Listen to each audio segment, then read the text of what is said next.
सोचिए कितनी छोटी सी चीज होती है जो या तो किसी को बर्बाद कर दे या बचा ले।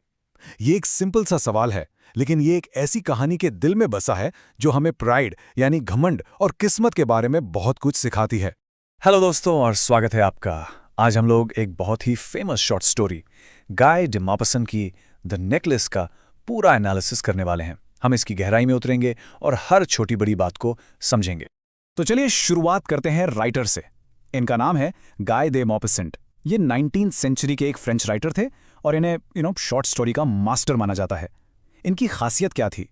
रियलिज्म और नेचुरलिज्म। मतलब वो लाइफ को बिल्कुल वैसा ही दिखाते थे जैसी वो असल में होती है। आम लोगों की रोज की परेशानियां, सोसाइटी की कड़वी सच्चाइयां, बिना किसी फिल्टर के। उनका टोन अक्सर आयरॉनिक यानी व्यंग्य से भरा होता था, खासकर जब वो सोशल स्टेटस पाने की होड़ पर कमेंट करते थे। और यही चीज द नेकलेस को इतना पावरफुल बनाती है।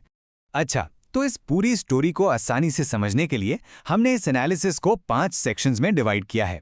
सबसे पहले हम स्टोरी के प्लॉट को देखेंगे, फिर कैरेक्टर्स पर बात करेंगे, उसके बाद थीम्स समझेंगे, फिर लिटरेरी डिवाइसेस और उसके फेमस ट्विस्ट पर आएंगे, और आखिर में इससे हमें क्या सीख मिलती है वो डिस्कस करेंगे। ठीक है, तो शुरू करते हैं। चलिए सीधा स्टोरी के प्लॉट में चलते हैं और देखते हैं कि कैसे सिर्फ एक रात एक औरत की पूरी जिंदगी उलट-पुलट कर देती है। तो कहानी शुरू होती है मथिल्ड लॉयजेल से।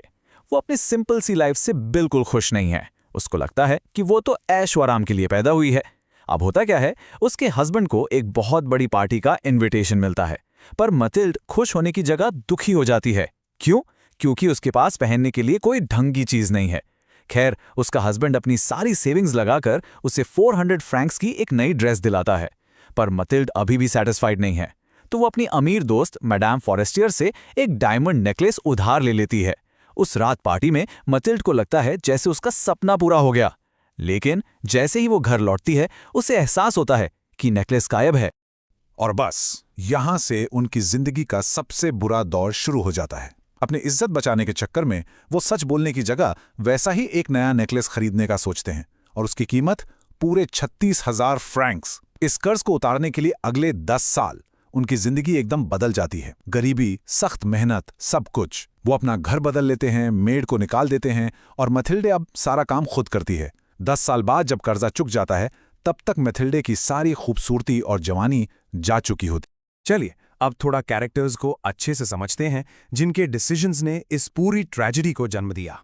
तो यहाँ 2 मेन कैरेक्टर्स हैं, बिल्कुल एक दूसरे से अलग। एक तरफ है मथिल्ड लॉयजेल, हमेशा नाखुश, हमेशा लग्जरी के सपने देखने वाली। उसके लिए अपीयरेंस इज एवरीथिंग, दिखावा ही सब कुछ है। और दूसरी तरफ है उसका हस्बैंड मिसियर लॉयजेल, बिल्कुल सिंपल, अपनी जिंदगी से खुश और कंटेंट। वो अपनी वाइफ के लिए सैक्रिफाइस करने वाला और लॉयल है। एक्चुअली उसका हस्बैंड यहाँ एक फॉइल कैरेक्टर का काम करता है, मतलब उसकी सादगी की वजह से मिथिल्डी की कमियां और भी ज्यादा साफ दिखती हैं। तो सवाल ये है कि मैथिल्डे का सबसे बड़ा फ्लॉ क्या था? उसकी सबसे बड़ी गलती थी उसका प्राइड, उसका घमंड, जिसे हम ह्यूब्रिस कहते हैं। उसकी बस एक ही चाहत थी, हाई सोसाइटी में उठना बैठना। उसका बिलीफ था कि दिखावा ही सब कुछ है। पर सोचिए, उसकी बर्बादी का असली कारण नेकलेस का खोना नहीं था। असली कारण था उसका घमंड, जिसने उसे अपनी दोस्त को सच बताने से रोक दिया। ये पॉइंट सबसे इंपॉर्टेंट है। ओके, अब आगे बढ़ते हैं और स्टोरी के डीपर मीनिंग को एक्सप्लोर करते हैं। बात करते हैं इसके मेन थीम्स की। स्टोरी का जो सबसे सेंट्रल थीम है वो है अपीयरेंस वर्सेस रियलिटी, मतलब दिखावा वर्सेस सच्चाई। ये कहानी हमें बार बार बताती है कि जो चीजें सरफेस पर जैसी दिखती हैं वो अक्सर एक धोखा होती है। मिथिल्डे को देखिए, वो हर चीज को उसके लुक से जज करती थी। पार्टी में वो एक रिच लेडी लग रही थी, राइट? पर रियलिटी में वो एक सिंपल क्लर्क की वाइफ थी। और सबसे बड़ा एग्जाम्पल, वो नेकलेस खुद, वो भी इस धोखे का ही प्रतीक है। एक और बहुत इंपॉर्टेंट थीम है यहाँ, the danger of pride and greed, यानी घमंड और लालच का खतरा। देखिए, लालच की वजह से उसने वो चीज उधार ली जिसकी उसे जरूरत ही नहीं थी, और फिर घमंड की वजह से उसने सच नहीं बोला। सोचो, अगर उसने बस थोड़ी सी ईमानदारी दिखाई होती तो ये पूरी ट्रेजेडी, ये 10 साल की बर्बादी आसानी से अवॉइड की जा सकती थी। चलिए अब उन लिटरेरी डिवाइसेस को देखते हैं जिनकी वजह से ये स्टोरी इतनी पावरफुल बनती है। खासकर इसका जो अनफॉरगेटेबल एंडिंग है उसको समझते हैं।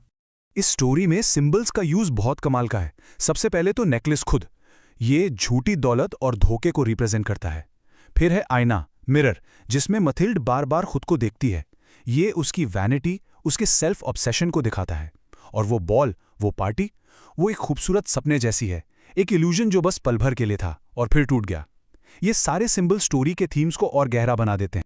और अब आते हैं कहानी के उस पॉइंट पे जो इसे ट्रूली अनफॉरगेटेबल बना देता है, स्टोरी का फाइनल ट्विस्ट। याद है आपको वो शॉकिंग कंक्लूजन क्या था? तो 10 साल की इस कड़ी मेहनत के बाद मैथिल्ड की मुलाकात अपनी दोस्त मडाम फोरेस्टियर से होती है। वो उसे सब कुछ सच सच बता देती है और तब मडाम फोरेस्टियर उससे कहती है, ओह मेरी बेचारी मैथिल्ड, वो मेरा नेकलेस तो नकली था, पेस्ट का बना हुआ, उसकी कीमत ज़्यादा से ज़्यादा 500 फ्रैंक्स होगी। और इसे कहते हैं सिचुएशनल आयरनी, जब आप एक्सपेक्ट कुछ और कर रहे होते हैं और हो कुछ बिल्कुल उल्टा जाता है।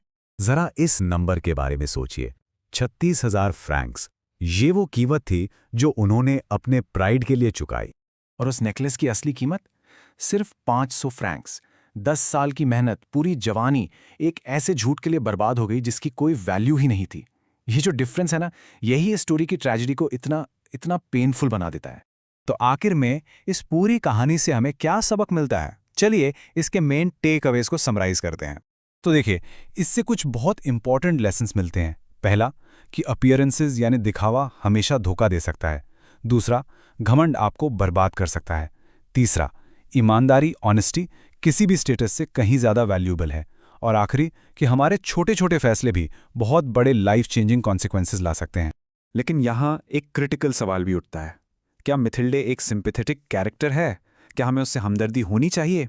इसके दो जवाब हो सकते हैं। कुछ लोग कहेंगे बिल्कुल नहीं, वो बहुत शैलो थी और उसे वही मिला जो वो डिजर्व करती थी। लेकिन कुछ लोग ये भी कह सकते हैं कि हाँ, शायद वो उस सोसाइटी की विक्टिम थी जहां औरतों के पास आगे बढ़ने के ज़्यादा ऑप्शंस नहीं थे। और जो भी हो, उसने अपनी गलती की सज़ा 10 साल तक मेहनत करके चुकी। और आखिर में मैं आपको बस एक सवाल के साथ छोड़ना चाहता हूं, सबसे इंपॉर्टेंट सवाल। जरा सोचिए, क्या होता अगर मथिल्डे ने सच बता दिया होता? बस ये एक सवाल इस कहानी के पूरे मॉरल डिलेमा को हमारे सामने लाकर खड़ा कर देता है। इस एनालिसिस को देखने के लिए आपका बहुत बहुत शुक्रिया। अगर आपको ये वीडियो पसंद आया तो ऐसे ही और कंटेंट के लिए सब्सक्राइब जरूर करें। Thank you.